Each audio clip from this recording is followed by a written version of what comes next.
Bienvenidos, esto es Pizza y Champán con Imad, con Mati, Gonza y quien les habla, Tincho. ¿Cómo están? Bueno, buenas noches a todos. Hoy con un invitado especial para hablar de política internacional, ¿no? Que es tan importante de cara a las elecciones. Nos apartamos un poco de la coyuntura y hablamos sobre las relaciones exteriores, que es tan importante. ¿Qué tal, muchachos? Bueno, listos para empezar con esta nueva entrevista. La verdad que bueno, me parece interesante saber qué nos depara en los futuros gobiernos con la política internacional.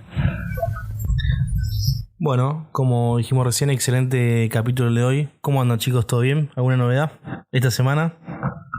¿Cómo vienen las elecciones? Ninguna novedad. Las elecciones no nos dan respiro día a día, hay demasiado contenido, pero bueno, hoy vamos a hablar un poquito, pero nos vamos a meter más en otra cuestión. Y bueno, muchachos, hoy vamos a entrevistar a Tomás Cabrera, coordinador del Club de la Libertad y estudiante de Relaciones Internacionales. Bienvenido, Tomás. Bueno, ¿cómo va? Muchísimas gracias por permitirme estar acá en el programa. Un saludo a todos los oyentes y también a los que están ahí, ¿no? ¿Cómo estás, Tomás? Mira, nos pareció interesante la temática, ¿no? Las relaciones internacionales, hoy sobre todo porque se habla mucho de que Sergio Massa es China. Bien, no sé vos qué pensás de eso, por qué Sergio Massa es China, quién es Milei, si Sergio Massa es China, quién es Milei, o sea, estamos en un momento, digamos, bastante metidos en la elección, estamos a 2 semanas de que se dé el balotaje. Y salen todo esto por todos lados con que Massa es China. Contame, ¿por qué Massa es China? Bien, primero que nada, no sé si es exactamente tan como se dice de que Massa es China. Yo creo que Sergio Massa sí tiene una política de alineamiento con China, sobre todo, pero también con los países del BRICS. Y es por eso que está en discusión de si continúa el gobierno de Sergio Massa, vamos a integrar el BRICS, o si llega a ganar el balotaje el próximo 19, Javier Milei, no entraremos. Yo creo que se dice mucho eso por el acercamiento que hemos tenido últimamente con China, porque nuestra nación ha incrementado muchísimo su comercio con China. Hemos tomado mucha deuda también del mismo gobierno chino. Eh, pero bueno, pero también, no sé si se acuerdan que al principio, cuando recién asumía Sergio Massa en el Ministerio de Economía, te decía, bueno, Massa tiene muy buena relación con Estados Unidos, Massa nos puede salvar acá, Massa nos puede salvar de esta. Es bastante complejo, digamos. Eh, Porque se dice mucho, pero yo creo que en la política internacional argentina, obviamente, se dice mucho y se actúa poco. Sí, Tomás, justamente me abriste un tópico que acá nos había surgido, que ¿es verdad que tiene esta relación tan buena con Estados Unidos, Massa? No sé si es así, ¿en qué consiste esa relación? Mira, he escuchado directamente las palabras de Sergio Massa decir que él ha construido una relación con Estados Unidos, en realidad con personas importantes del Congreso, sobre todo estadounidense. Eh, y es cierto que Massa tiene una relación con Estados Unidos, eso es verdad. No sé si es de tanta calidad como se pensaba en su momento. Eh, Sergio Massa ha dicho reiteradas veces que el fondo a él no le iba a imponer nada. Luego de perder las PASO y la devaluación, ha dicho que el fondo fue quien lo obligó a hacer semejante atrocidad y él, en vez de devaluar un 20%, el fondo le pedía un 100% y gracias a él no devaluamos un 100%. Entonces eso me parece que si vos tenés una buena relación con alguien y mentir de esa forma, hace que no la tengas. Y obviamente o que se vaya perdiendo en el tiempo.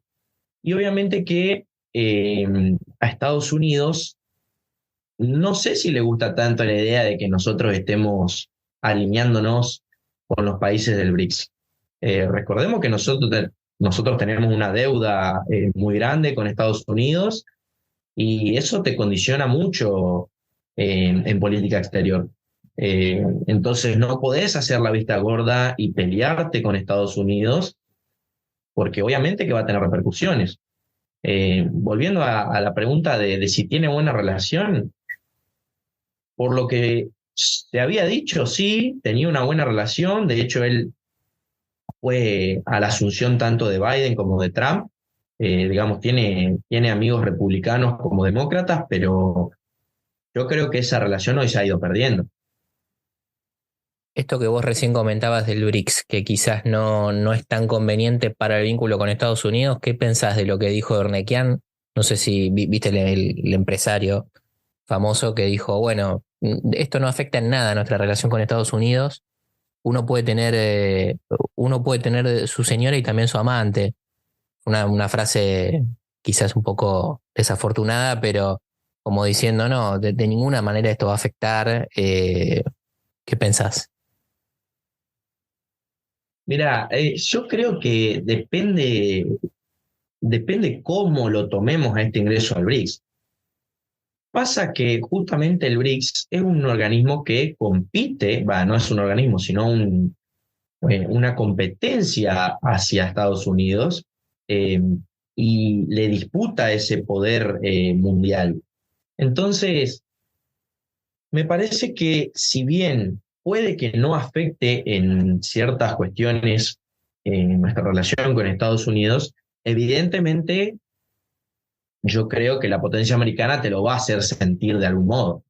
Me parece importante rescatar que el BRICS no es no es una alianza económica solamente, porque por ahí con estas declaraciones podemos decir, no nos va a afectar nada porque vamos a poder comerciar con los dos. Sí, el comercio va a seguir existiendo, pero entrar al BRICS y de la forma en la que estamos entrando y en el momento inoportuno, creo yo, que estamos entrando, es desacertado por el simple hecho de que es un alineamiento político, estratégico más que económico. Porque si bien los países del BRICS son nuestros principales socios económicos, junto con obviamente Estados Unidos, es más la importancia política que se le da a integrar ese bloque. Y justamente con los países que han intentado o que han logrado sumarse y que están próximos a hacerlo desde el 1 de enero de 2024. Estaría bueno que nos cuentes, digamos, porque recién nombramos un poquito qué es esto de BRICS, ¿no? ¿Qué es el BRICS? ¿Qué significa BRICS? Y qué es lo que configura el BRICS a nivel internacional? Bien, el BRICS es, digamos, como dije antes, una organización de distintos países, el cual ahora se llama BRICS+, que es Brasil, Rusia, India, China y Sudáfrica. Sudáfrica fue el último en unirse, si no me equivoco, en el año 2011, en el cual comenzó siendo una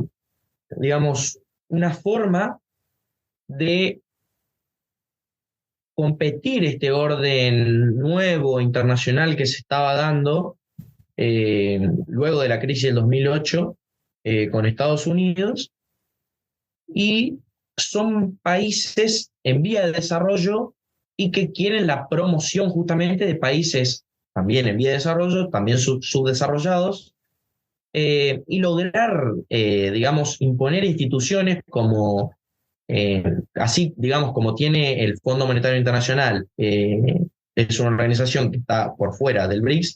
El BRICS también quiere imponer nuevos bancos para prestar y competir en, obviamente, el uso de créditos y de la moneda misma. Por eso también se estuvo hablando mucho de que el BRICS va a dejar de utilizar el dólar como medio de intercambio y demás. Pero básicamente el BRICS es una forma de contrarrestar poder estadounidense. Es una forma de una alianza política, económica y también militar, ¿por qué no en cierto punto? E ideológica, en el cual nosotros podemos ver cómo compite ese mundo. Está hecho básicamente para eso, para robar poder estadounidense. Bueno, recordemos también que una de las cosas que estos países querían, digamos, implementar en este acuerdo, digamos, del BRICS, además del cambio de moneda del dólar, es cambiar el sistema de pagos internacionales SWIFT, que es el sistema de pagos interbancarios internacionales que utiliza todo el mundo, básicamente, para cualquier tipo de pago. O sea, hoy por hoy, cualquier país tiene que hacer una transferencia internacional, tiene que hacer un pago internacional y utiliza el sistema SWIFT. Ese sistema que creó Estados Unidos y básicamente lo controla, lo monopoliza Estados Unidos. Rusia, China, la India quieren implementar otro sistema de pagos internacionales por fuera del SWIFT. El SWIFT, digamos, tiene un código interbancario, o sea, cada banco tiene un código, les da como un ID, una identidad, y es un sistema de pagos que pasa por bancos de Estados Unidos. En este caso lo que quieren hacer es que directamente si China y la India tienen que negociar, o China y Argentina tienen que negociar, no lo hagan a través del sistema SWIFT, sino que lo hagan a través de otro sistema. Pero bueno, son todas cosas que están implementando y digamos, son cosas medias nuevas, todavía están medio en veremos, ¿no? ¿Vos qué pensás? Sí, la verdad, coincido en eso, obviamente. Es algo que el grupo BRICS ha intentado eh, realizar, pero bueno, también están muchas cosas en veremos, ¿no? Son muchas promesas que se están sugiriendo, son muchas cuestiones que se están hablando, que hay que ver qué tan posibles son a la hora de realizar. Todos los países del BRICS mantienen también muy buena relación con Estados Unidos. Y también, obviamente, que Estados Unidos tampoco va a dejar que sea tan fácil que lo superpongan en estas cuestiones de economía mundial y de hegemonía que pretende y siempre lo obtuvo generalmente Estados Unidos. Y también no hay que perder hincapié en la Unión Europea porque también es un aliado muy estratégico de Estados Unidos, en el cual le hace mucho contrapeso también al grupo BRICS. No es tan como se piensa de que el grupo BRICS se puede llevar por delante todo. Hay muchas medidas que se van a disputar, obviamente, en el nivel internacional en los próximos años.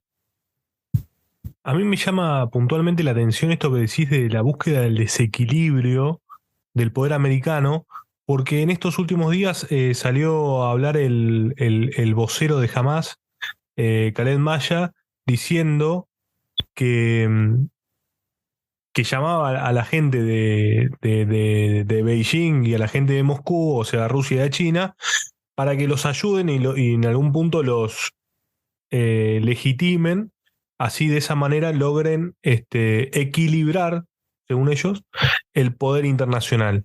¿Vos creés que, digamos, estamos en puertas de un conflicto internacional con todo esto que está pasando en Israel, más grande de lo que se vio desde el 7 de octubre? Mira, es común justamente por las características de estos grupos, que no solo grupos, sino estos países que intentan, digamos, disputar el poder mundial, que se llamen entre sí, que intenten, digamos, mandar mensajes de desequilibrio, pero yo creo que acá va a jugar un papel muy importante lo que haga China. Hoy la potencia o la principal potencia que le hace, digamos, contrapeso a Estados Unidos es China. El resto son complementaciones. A ver, Rusia se creía en su momento que con su poderío militar iba a poder estar a la par de estos dos gigantes y vemos que está un paso por detrás. Tiene una economía más chica que la propia Italia. Digamos, el sistema político no es ejemplo para nada. Entonces hay otras cuestiones a tener en cuenta en esta disputa. Sí creo que va a ser importante ver justamente el rol de China. Si hay un conflicto mayor, es dependiendo de la posición que tome el gigante asiático. De hecho, ha hablado hace no mucho en Naciones Unidas y digamos, no mantiene una posición total de condenar a Hamás o de condenar a Israel. Digamos, es como que intenta ser el mediador de la paz. Yo creo que por dos puntos. Uno, por conveniencia política, porque China es un país que está creciendo mucho. Entonces, en este momento no le conviene pelearse con nadie. Pues eso va a afectar negativamente su economía, va a tener que invertir en otras áreas que no tiene predispuesta. Entonces, no le conviene desde ese punto. Y otro que gana papel internacional. Si es el mediador que llega a la paz entre el conflicto, no directamente jamás, vamos a poner el conflicto aún mayor, Palestina y el conflicto Israel. Obviamente que va a tener repercusión internacional, y creo yo que es lo que está buscando. Por eso veo difícil que en este momento surja un enfrentamiento aún mayor y demás, porque la economía de China está en pleno auge y no es conveniente entrar en una guerra, porque si bien posteriormente a que suceda todo el conflicto podés salir beneficiado, el mientras tanto supone muchísimo gasto y malestar para tu población. Sí, igualmente, creo yo, ¿no? Que la economía de China igual se está desacelerando, ya crecía al orden del 13-14% a principios de los 2000, y ahora China está creciendo el 5-6%, o sea, hay una desaceleración en la economía china. No está creciendo como estaba creciendo antes, y está empezando a tener problemas básicamente de infraestructura. Creo que la construcción también se está empezando a desacelerar, tienen problemas con la vivienda, o sea, yo creo que China, si bien todavía está en etapa de crecimiento, se va a estancar. O sea, esto es como me parece a mí que digamos, pasa mucho con los mercados lo mismo, ¿no? Que nada crece ad eternum para toda la vida. O sea, y China ya se está viendo que está empezando a tener problemas en algunos aspectos de la economía, y ya no está creciendo como dije, como antes, ¿no? ¿Vos pensás que China va a empezar esta etapa de desaceleración mucho más aceleradamente cuando empiece ahora la segunda mitad, digamos, de la segunda década del siglo XXI? ¿O pensás que va a empezar a crecer al ritmo que tenía a principios de los 2000? No, son ciertos los datos que decís, pero yo también me refería, digamos, a un crecimiento económico mundial, porque si bien el país chino ha desacelerado su economía, se ha desacelerado, lo que sucede es que también China ha abierto muchísimos nuevos mercados, sobre todo con Sudamérica, países muy cerca del territorio estadounidense. Entonces eso también tiene mucha influencia. Pero volviendo a la pregunta que me decías, yo creo que China va a mantener un ciclo de crecimiento. Obviamente, como funcionan todos los mercados, no vas a poder crecer toda la vida, no vas a poder crecer al mismo ritmo siempre, vas a tener momentos en los cuales entres en recesión o tu economía no crezca como esperabas, haya ciertas cuestiones exteriores que no te lo permitan, pero creo que va a seguir creciendo. Eso no quiere decir que le arrebate el primer lugar a Estados Unidos a nivel mundial ni nada por el estilo, porque para mí, y es una discusión que siempre tenemos con los estudiantes de relaciones internacionales, con profesores o con académicos, para mí Estados Unidos sigue siendo el uno, sigue siendo la primer potencia mundial.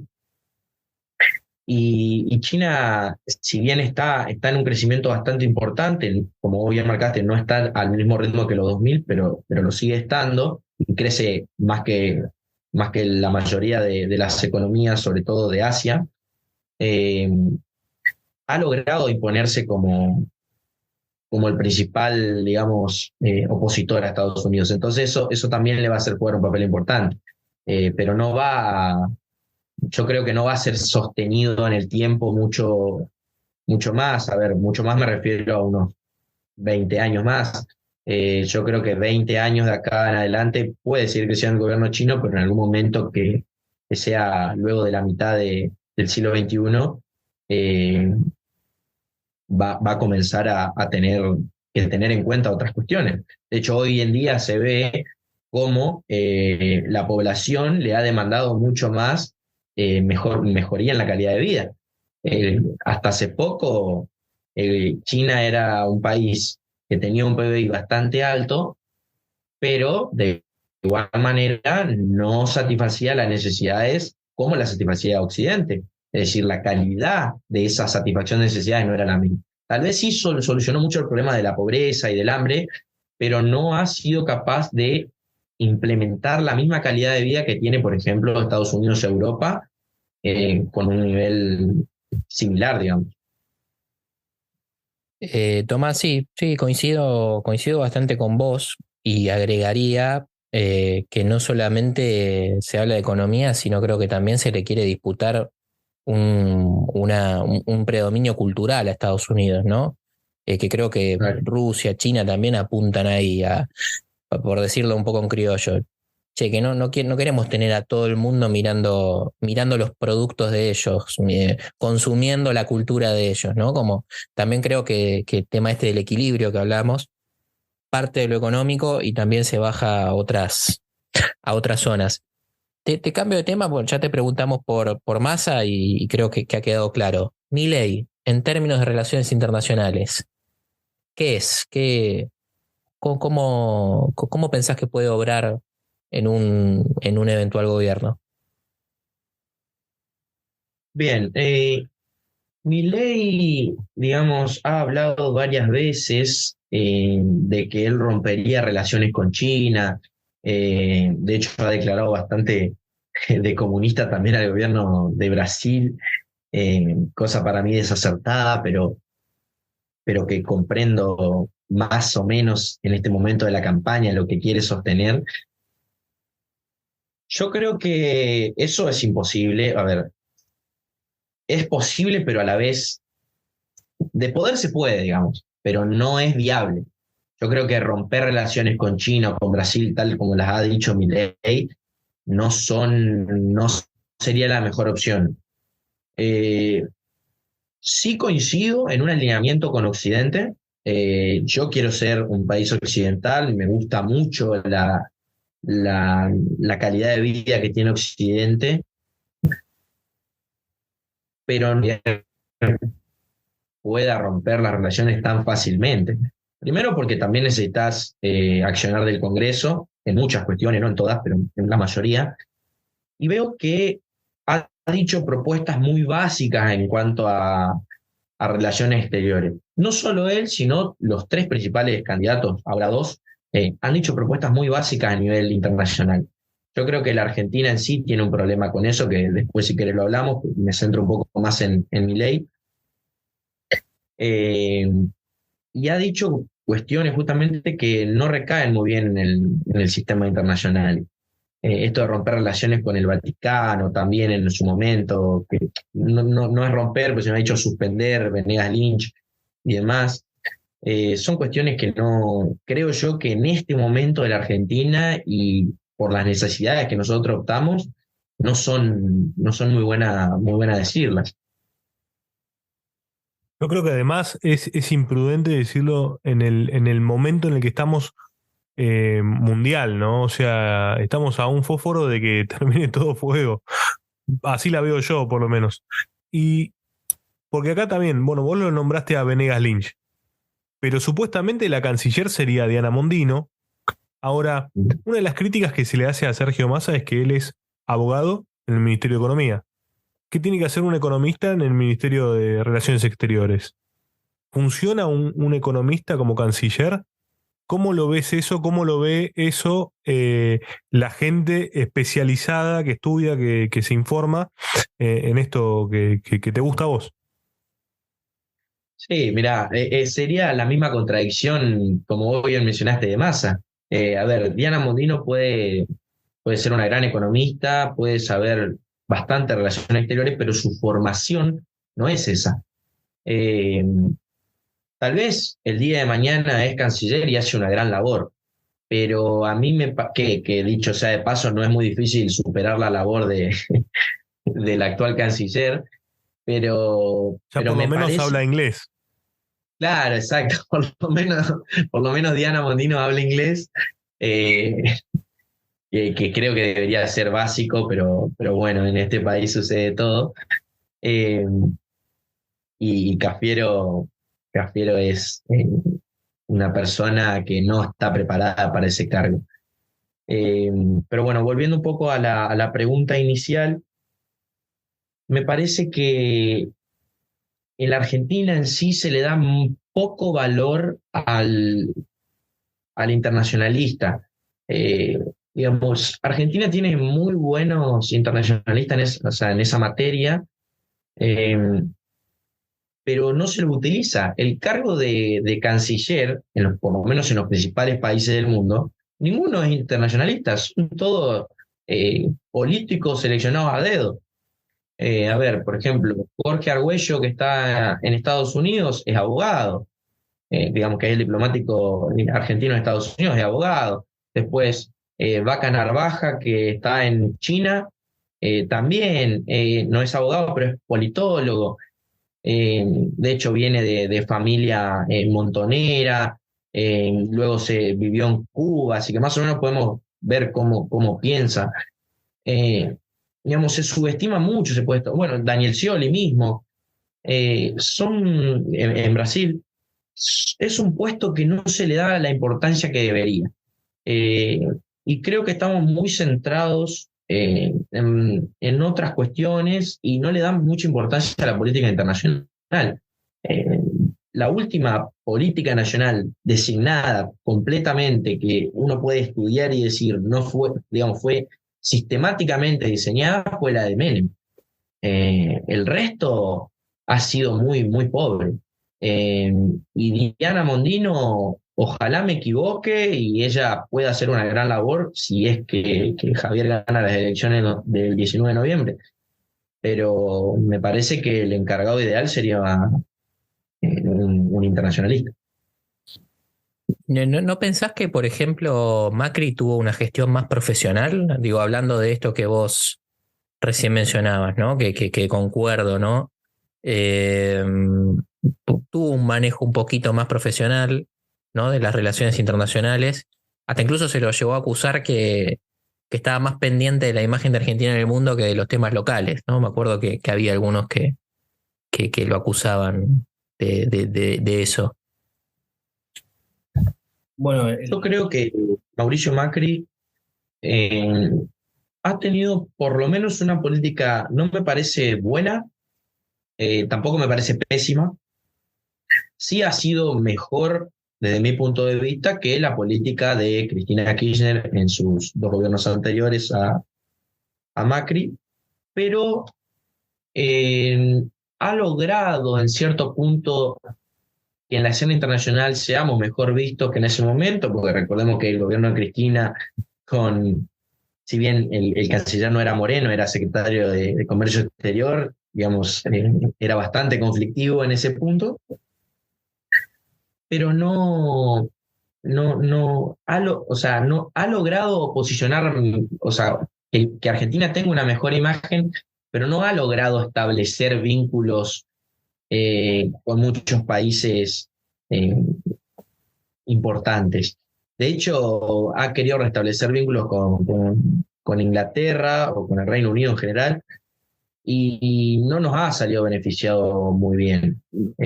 Nosotros hemos entregado muchísima parte del sur en cuestiones de barcos pesqueros y demás. Hemos dado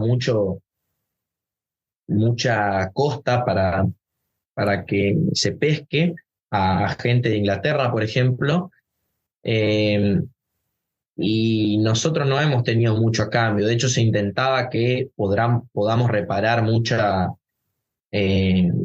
cuestiones de aviones o, digamos, cuestiones militares, con eso me refiero a aviones, a barcos y demás, que creo que ha sido una buena iniciativa, pero no ha tenido el fruto que se esperaba, porque digamos, es correcto negociar con Inglaterra esos puntos, pero bueno, Inglaterra también con todo este tema de Malvinas y demás, siempre te va a poner un alto porque porque ellos tienen el monopolio de esa cuestión, digamos, todo lo que es para reparar aviones y barcos pasa por las manos de Inglaterra.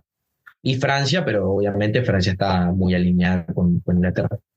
Yo creo que algo particular mío, ¿no? A mí me parece que la política exterior de Macri fue muy buena, por no decir excelente. Y te voy a dar mis motivos, digamos. A ver, ¿quién fue el canciller de Macri? El ministro, en Argentina el ministro de Relaciones Exteriores es lo mismo que el canciller, en Chile está separado. El ministro de Relaciones Exteriores fue Jorge Furí, que fue un tipo mega archi preparado para el cargo, diplomático de carrera, que copó embajadas me acuerdo, en Jamaica, en Venezuela, creo que también en Canadá, creo también, y fue también embajador en Francia mucho tiempo. Y es un tipo que habla 15 idiomas, o sea, es un recontra preparado para el cargo que tenía. Un traspié. Sí, tuvo un traspié, es verdad. Ahora lo vamos a Bueno, contar. no fue el canciller original de Macri. No, lo cambiaron. El original había sido Susana Malcorra, es verdad. Cuando lo pusieron a Furí, la verdad que yo dije, bueno, este tipo, mirá, un tipo que laburó 2 años. mucho. Sí, fue 2 años. Laburó mucho en Francia, hizo un montón de cosas. Me acuerdo, es más, me acuerdo incluso la negociación que llevó adelante con el Club de París, que intercedió Furí también en ese asunto. La verdad que, y Macri además abrió un montón de comercio exterior, abrió canales de diálogo incluso con Canadá, con Estados Unidos, con México, negoció con el ALCA, que antes el ALCA Kirchner, me acuerdo que acá en Mar del Plata lo había cerrado directamente, o sea, quebró el acuerdo de libre comercio con Estados Unidos. Macri abrió canales con la ruta de la seda, me acuerdo, con China, abrió canales en África también. O sea, Macri, yo creo que la política exterior de Macri fue muy buena. Incluso el ministro de Relaciones Exteriores, ya te digo, fue de lo mejor que vi en los últimos años. Pero bueno, cada uno puede tener, digamos, su crítica. Yo creo que Macri mejoró un poco esas cosas. Vos, Martín, ¿qué opinás? Mira, yo tomo lo que vos decís, pero también me hago eco de lo que piensa acá Tomás. Él es el que está metido en el tema y por eso te pregunto, digamos, ¿no te gusta la política exterior de Milei? ¿No te gusta la política exterior de Massa? ¿No te gusta la política exterior de Macri? ¿Qué requisitos tiene que tener Perdón, arranquémonos. ¿Por qué debería existir un canciller? ¿Cuál es la función del canciller? ¿Y qué requisitos le atribuirías vos? Bien, una pregunta bastante compleja y simple a la vez, paradójicamente. Un canciller se tiene que dedicar, creo yo, ¿no?, a construir relaciones con los demás países. Un canciller debe tener la potestad y la confianza del gobierno nacional para tomar decisiones en muchas cuestiones. Si bien debe ser consensuado, obviamente, sobre todo con el Ejecutivo, debe tener esa atribución de poder tomar decisiones cuando correspondan. Obviamente tiene que ser una persona preparada para el cargo. Si bien Gonza por ahí nombró un poco la preparación que tenía este canciller que estuvimos hablando, Furí, de Macri, pero yo también creo que la preparación es muy importante, pero también puede ser que vos estés muy preparado y luego no te salgan las cosas por diferentes cuestiones. Yo creo, si me preguntan por una política ideal de Argentina, ya que he criticado las anteriores gestiones, yo creo que Argentina debe mantener su alineamiento con Occidente sin dejar de lado las cuestiones económicas con los países del BRICS, por ejemplo, o países de Asia.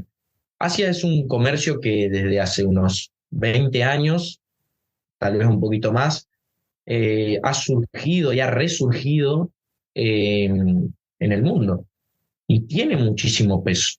Por eso la política esta de Milei no me gusta, de romper relaciones tales con China y demás. Yo creo que el comercio no debe tener ideología.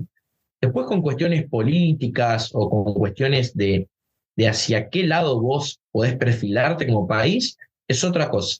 Pero en cuestiones exclusivamente económicas no debería existir barrera ideológica. Bueno, Tommy, te quería hacer una consulta con respecto a la guerra de Israel, que ya un poco estuvimos hablando recién.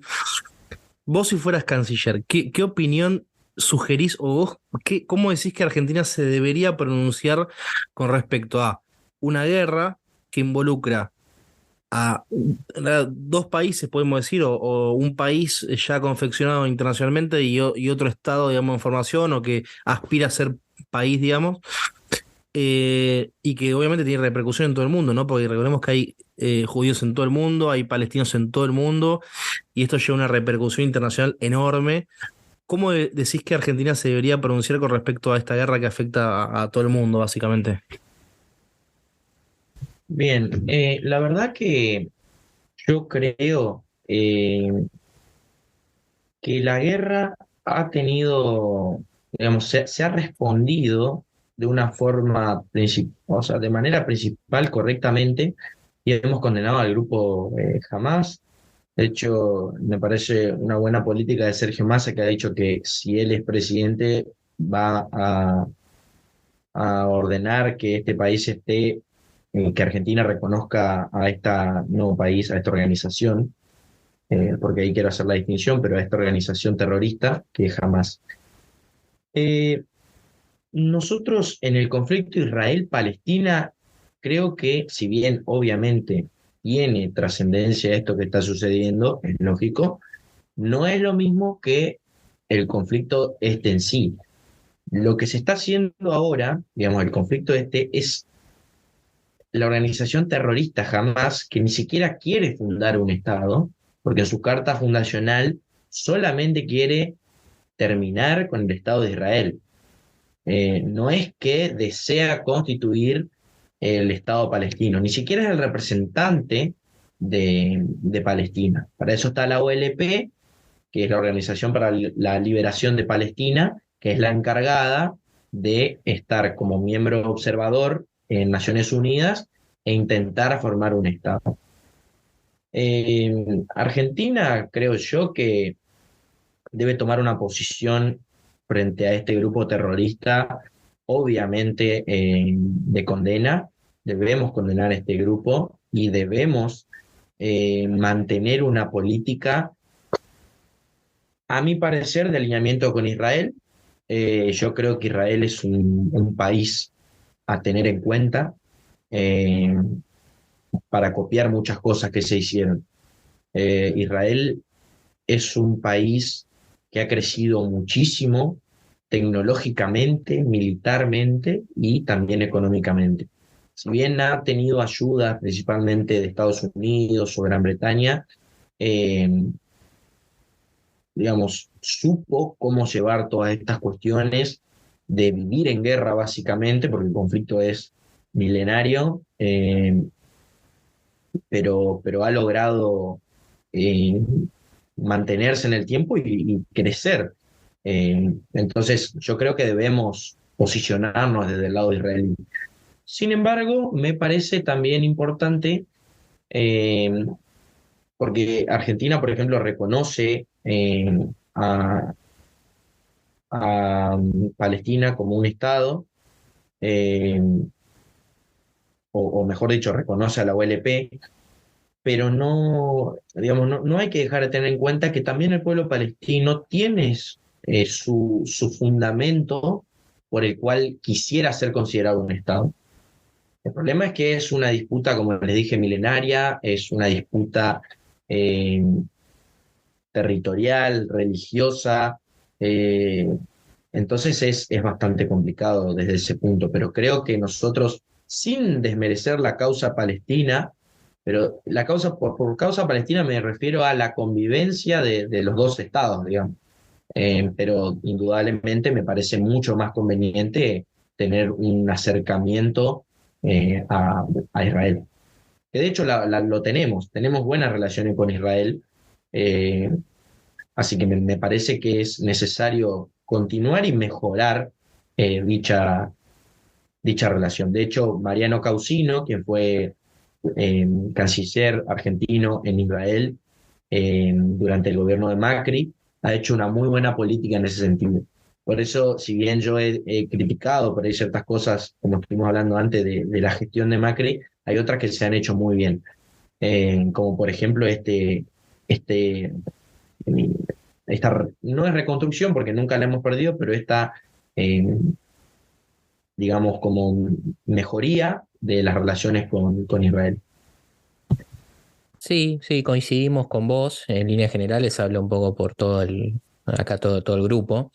Recordemos también que durante el gobierno de Cristina hubo relaciones carnales con Irán, ¿no?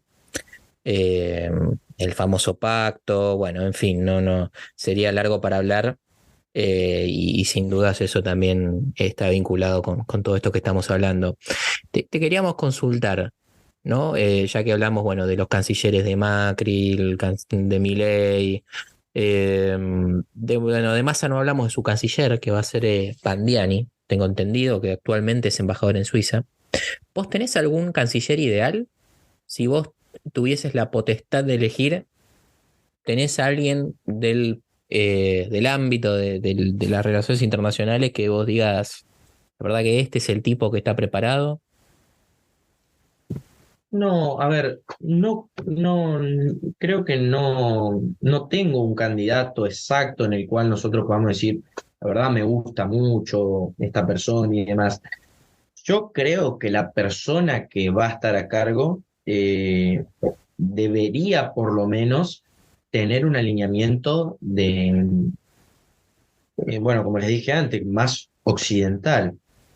Creo que lo ideal, digamos, sería que nosotros podamos elaborar un plan, una política a largo plazo internacionalmente, estable, en el cual nosotros podamos mantener los intereses nacionales.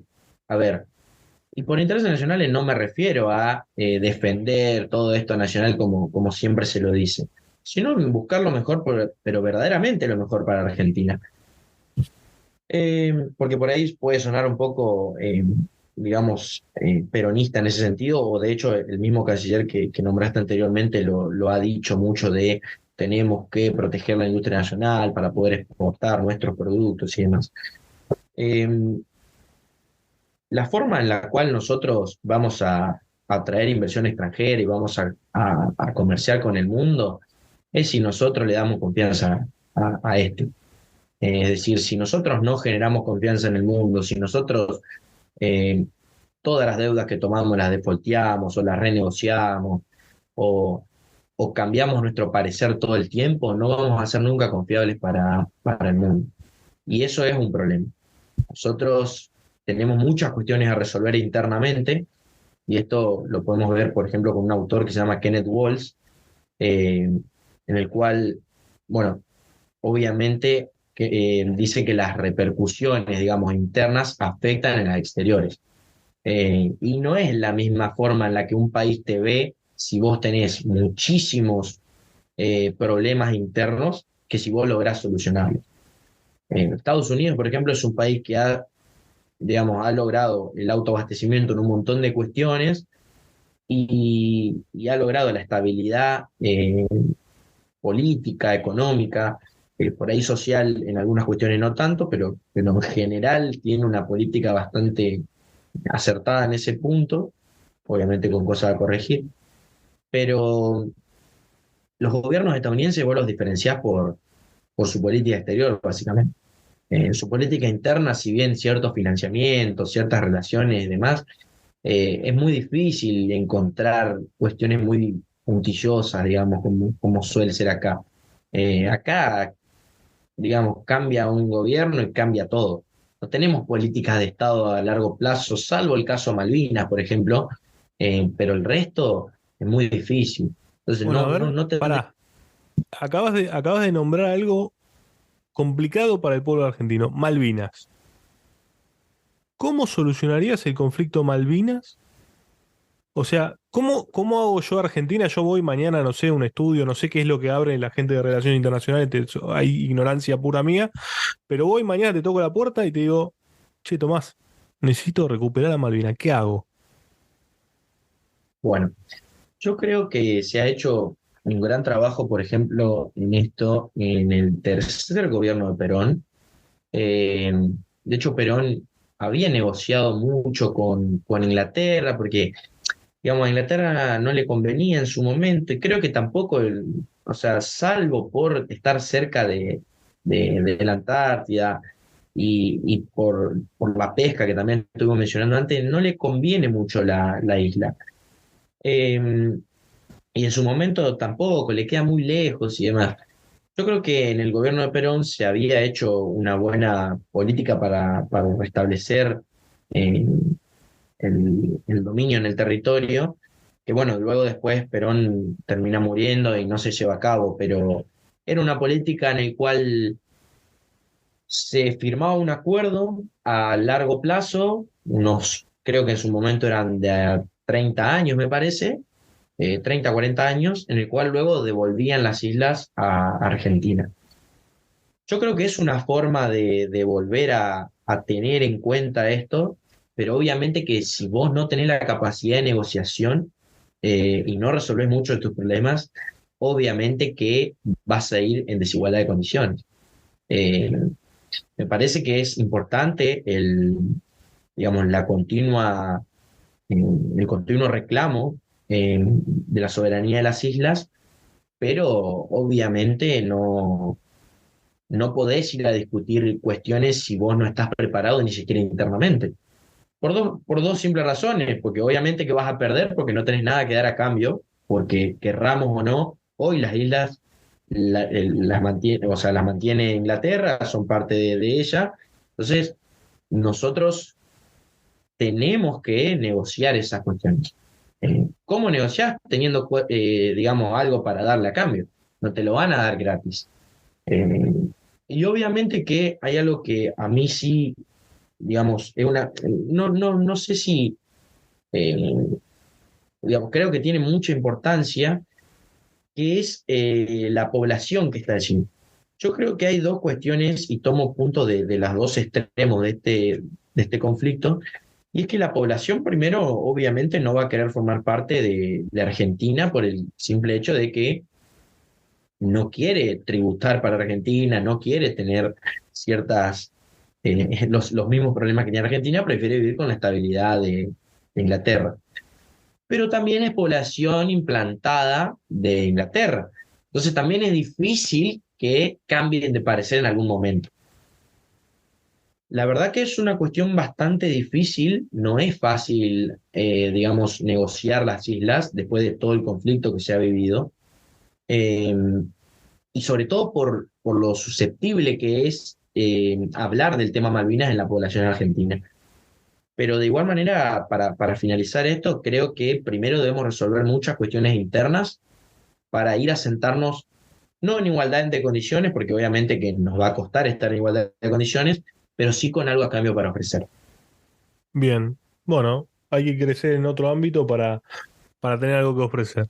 Te hago una última pregunta, si ya damos por finalizada la entrevista, que por cierto me gustó mucho. Hay cierto, viste, ahora se habla mucho del voto en blanco, se habla mucho de que no se sabe qué hacer. Decime un poquito, a ver, vos que sos un especialista de estos temas, ayuda a la gente, Massa o Milei, ¿y por qué? Cortito. Bien, a Mirá que ver, de yo tu voy a... palabra depende el futuro del país, así que guarda con lo que decís. Vamos a ver, ojalá que así sea. No, yo creo que yo indudablemente en estas elecciones, como lo he hecho tanto en las PASO como en generales, voy a votar por Javier Milei. Me parece que la continuación de un gobierno que por más que quieran separarse, eh, digamos, sigue siendo continuación, valga la redundancia, de este gobierno, el futuro de Sergio Massa. Me parece que no le veo futuro, veo proyecciones muy inequívocas en cuestiones económicas, en cuestiones de política exterior, incluso mucho más que los candidatos de la Libertad Avanza. Eh, Así que yo creo que este momento es ideal para un cambio en la Argentina, y debemos sufragar por Javier. El voto en blanco, si bien yo por ahí le doy algo de importancia en el cual la población puede reflejar su enojo y demás, me parece que en esta instancia no es útil. En esta instancia de a todo o nada, en el cual se decide por un voto, eh, no cuenta, no vale, y me parece que debemos sufragar por un candidato que tal vez no sepamos algunas políticas que va a llevar a cabo, nos dé incertidumbre, algunas cuestiones, pero creo que sin duda van a ser mejor que las políticas de Sergio Massa. Bueno, quedó clarísimo. Bueno, personalmente disfruté mucho esta entrevista. Muchas gracias por estar. No sé si querés decirnos las redes sociales.